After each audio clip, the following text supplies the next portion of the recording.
আসসালামু আলাইকুম। আজকে ফেনীর সোনাগাজীর আলোচিত নুসরাত হত্যা মামলার হাইকোর্টের রায় হয়েছে। সেখানে যে ১৬ জনকে বিচারিক আদালত ফাঁসির আদেশ দিয়েছিলেন, সেই ১৬ জন থেকে ১০ জন বেকসুর খালাস পেয়েছেন। আপনি একটু চিন্তা করুন, একজন হত্যা মামলায় ১৬ জনকে ফাঁসির আদেশ দেওয়া হলো। আবার সেই ১৬ জন গিয়ে যখন হাইকোর্টে দাঁড়ালেন, সেখান থেকে আবার ১০ জনকে বেকসুর খালাস দেওয়া হলো। আমাদের বিচারিক আদালতগুলার অবস্থা একটু চিন্তা করেন। আমাদের এদেশের বিচার কার্য কারা পরিচালনা করছে একটু চিন্তা করেন। তাদের কি আসলে সেই দক্ষতা এবং যোগ্যতা আছে বিচার কার্য পরিচালনা করার জন্য? এইসব বিচারকরা যখন বিচার কাজ পরিচালনা করেন, তখন আসলে আমরা কিভাবে এই বিচারকদের উপর আস্থা রাখবো, সেই বিচার ব্যবস্থার উপর আস্থা রাখবো? এই ১০ জন যারা বেকসুর খালাস পেলেন, তারা বছরের পর বছর জেলে ছিলেন। শুধু জেলে নয়, তারা কন্ডেম সেলে ছিলেন, তারা ফাঁসির সেলে ছিলেন। ফাঁসির সেলের দুর্বিষহ জীবন তারা কাটিয়েছেন। এর দায়ভার কে নেবে? এর দায়ভার কি রাষ্ট্র নেবে? এর ক্ষতিপূরণই বা কে দেবে?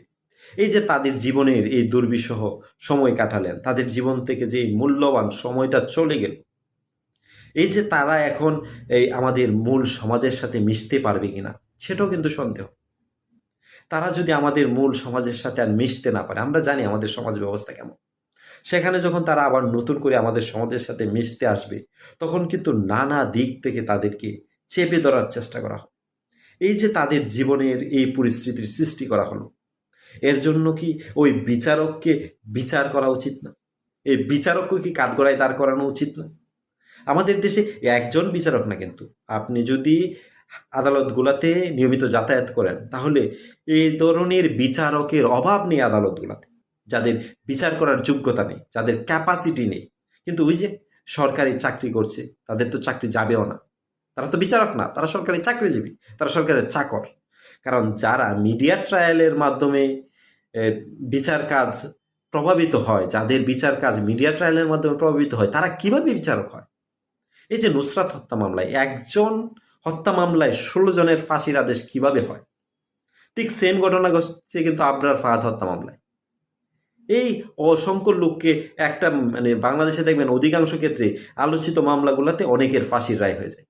আবার হাইকোর্টে আপিল বিভাগে গিয়ে ফাঁসির রায়গুলা দণ্ড কমে আসে। আবার অনেকের দেখা যায় ফাঁসি হয়েও যায়। তো এই যে মানুষগুলার নিরপরাধ মানুষগুলা এভাবে সাফার করে, এর দায়ভার কি রাষ্ট্রকে নিতে হবে না? এই রাষ্ট্র ব্যবস্থা, আইন ব্যবস্থা এতটা দুর্বিষহ যে এদেশের রাষ্ট্রের মানুষদেরকে অতিষ্ঠ করে দিচ্ছে। মানুষ বছরের পর বছর আদালতে গিয়ে বিচার পাচ্ছে না। এখানে মিথ্যা মামলা বছরের পর বছর চলে।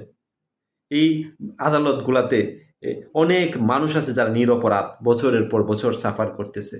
আবার যারা অপরাধী, সেই অপরাধীরা আবার এ অপরাধ বারবার অপরাধ করেও বাইরে দিব্যি ঘুরে বেড়াচ্ছে।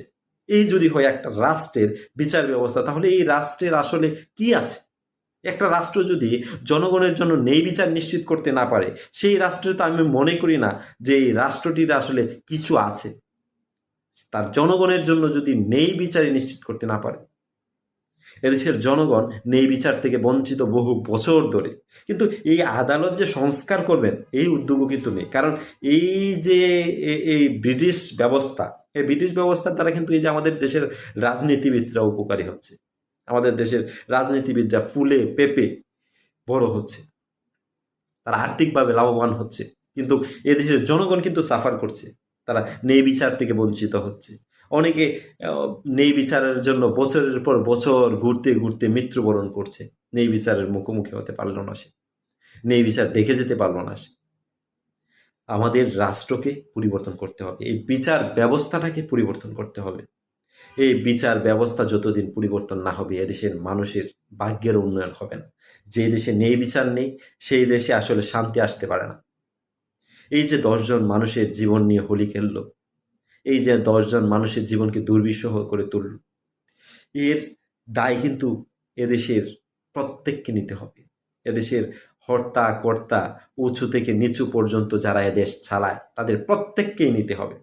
তাদের প্রত্যেককেই এর দায়ভার নিতে হবে। এই দুনিয়াতে না হোক আখিরাতে নিতে হবে। আপনারা এদেশের মানুষরা যারা আছেন তাদেরকে সচেতন হতে হবে।